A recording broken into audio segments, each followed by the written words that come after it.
ছাত্র জনতার গণ অভ্যুত্থানে সরকার পতনের দিন আশুলিয়ায় লাশ পোড়ানোর ঘটনায় সম্পৃক্ত পুলিশের পরিদর্শক আরাফাত হোসেনকে আশুলিয়া থানায় সোপর্দ করেছে র্যাব।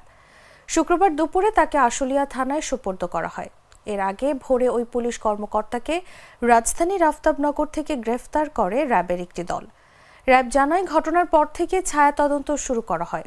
পরে গোয়েন্দা নজরদারির পর তাকে আফতাবনগর থেকে আটক করা হয়। তাকে আনা হয় র্যাব ৪-এর কার্যালয়ে। পরে সেখান থেকে দুপুরে আশুলিয়া থানায় সোপর্দ করা হয়েছে।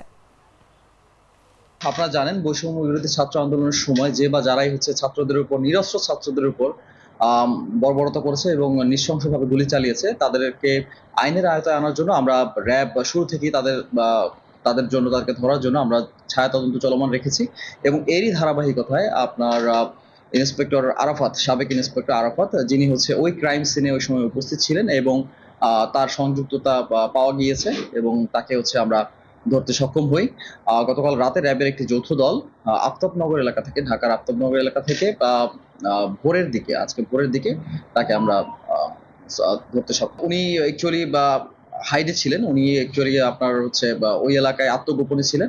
তো আমরা তাকে বিভিন্ন ছায়াতন্ত্র এবং গোয়েন্দা তৎপরতার মাধ্যমে তার নিজ বাসার এলাকা থেকে, একটি বাসার এলাকা থেকে তাকে আমরা ধরতে সমর্থ হই।